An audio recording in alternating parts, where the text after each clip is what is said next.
Olá, companheirada. Saudações. Vamos continuar contando nossas histórias aqui do movimento de oposição bancária.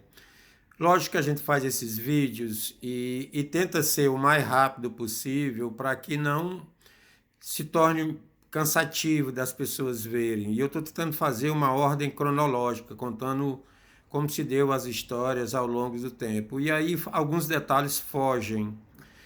Depois da última publicação, que eu falei da reunião do MOB, houve questionamentos de algumas pessoas. Por que eu coloquei o nome de tantos colegas bancários e não mencionei o nome do Wellington, não mencionei o nome da companheira Solimar, não mencionei o nome do Jesus Alves, que são companheiros da Caixa Econômica Federal, e tinha mencionado o nome do Assis. Na verdade, é assim, a eleição de 2006 do MOB, que o MOB participou, desculpe, de 1986 que o MOB participou, ele foi não era bem uma oposição organizada, vamos dizer assim, uma oposição do movimento sindical organizada, mais junto à CUT. Era o pessoal que teve ali na linha de frente da greve de 85, da grande greve de 2 dias de 85. E aí, em 2006, montaram uma chapa para disputar a eleição. Mas veja bem, naquele tempo, a Caixa Econômica Federal não tinha seus funcionários considerados bancários.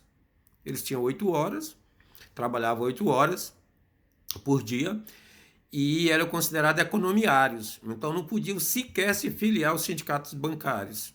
Por isso, na chapa do MOB de 2006, não participou ninguém da Caixa, né? Eles estavam na luta por 6 horas, em que conseguiram sair vitoriosos e tudo mais. Então, quando o MOB começou a se organizar, aí sim, aí nós fazíamos as reuniões. Depois dessa reunião que eu falei no CEPAC, que eu fui convidado a participar, já em 1987, no começo do ano, nós já nos reuníamos na sede do restaurante ali, da PCF, né? da EP, a Associação dos Economiários do Piauí, que passou a se chamar PCF, Associação do Pessoal da Caixa. Tinha um restaurante, se eu não me engano, na Lisandro Nogueira, bem na esquina, ali perto da Praça do Liceu, né? E aí, entre a Praça do Liceu e a Praça Rio Branco, aí sim já teve a participação dos colegas da Caixa, o Wellington, Assis Carvalho, o Jesus Rodrigues Alves, a Solimar, passaram a integrar o grupo. E nós passamos a nos reunir mais de maneira mais organizada. Eu gosto de contar que, na verdade, isso é fato, a reunião ela se dividia, era toda terça e quinta, e se dividia em 3 reuniões. A primeira reunião era todo mundo que era oposição e que queria derrubar o Trabulo, era um grupão. Depois que terminava essa reunião, nós tínhamos praticamente outra reunião, que aí era só o pessoal vamos dizer assim, mais ligado ao PT, né? No grupão participavam os companheiros do PCdoB, como a Heleninha, Paulo Leal, né? Que eu me lembre agora. E já na reunião que ficava, aí era todo mundo mais ligado, que tinha mais a história do PT na cabeça, ou eram filiados e tudo mais. O Wellington, Assis, Solimar, aí Regina, Gilvane, Geraldo Carvalho, Idelmar, eu. E eu tinha uma aproximação na época maior com Idelmar e com Geraldo Carvalho. Mas as reuniões eram toda terça e quinta. Pois bem, em 1987, como eu contei na vez passada, eu passei no concurso, na seleção pública para o Banco Meridional. E aí, no 14º, 15º dias, como eu disse na vez passada, teve a primeira greve em que eu pude participar. Eu me lembro que a assembleia para a deflagração da greve foi ali na Campos Sales, onde é o Sesc hoje. Tinha um auditório grande, tudo mais. O Trabulio ainda era o presidente do sindicato. Nós só derrubaríamos o Trabulio mais na frente, em 1989. Bom, nessa assembleia se fazia uma avaliação por banco de qual seria, de como estava o andamento, o ambiente para a greve em sua unidade de trabalho, em sua agência. E aí era chamado um por um os representantes dos bancos. Quando o Trabulio falou do Banco Meridional, eu momentaneamente fiquei calado. Eu sempre fui muito tímido de falar em público e tudo mais. Eu fiquei calado e o Trabulio foi imediatamente, passou e disse: não tem ninguém do Meridional. Aí o Geraldo Carvalho foi e disse: não, tem o Renato Leles, está sentado ali. Vem aqui, Renato. Daí eu fui. Tem uma expressão aqui na gente que se diz que quando a gente vai fazer alguma coisa que fica nervoso, a gente treme mais do que vara verde em temporal, né? Um cipó.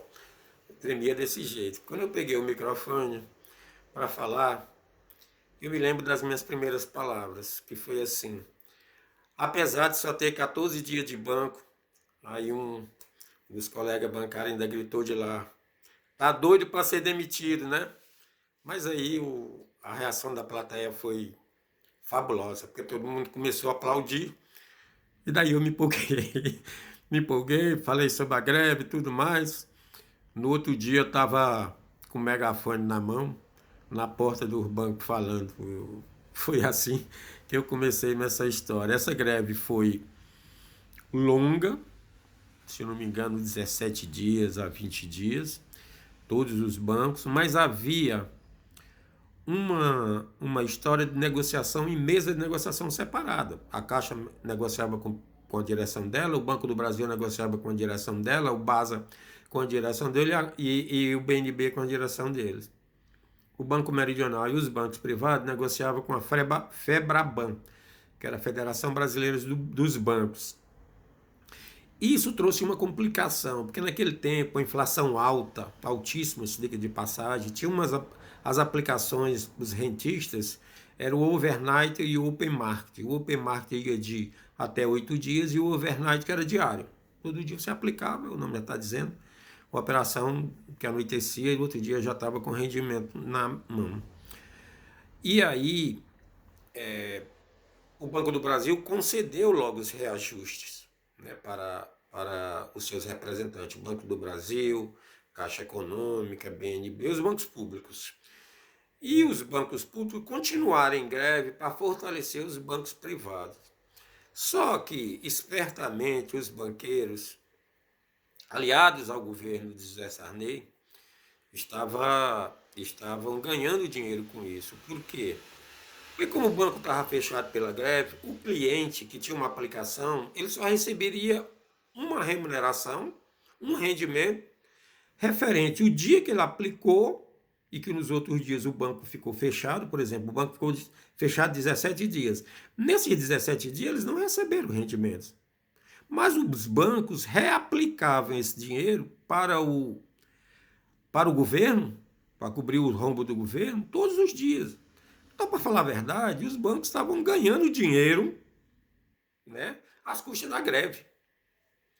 Porque reaplicava os dinheiros e não passava os rendimentos para os clientes. E aí, quando essa notícia veio a público, o pessoal de banco público voltou a trabalhar, né? E aí criou um cisma de banco público com os bancos privados. Houve quase uma divisão na categoria, né?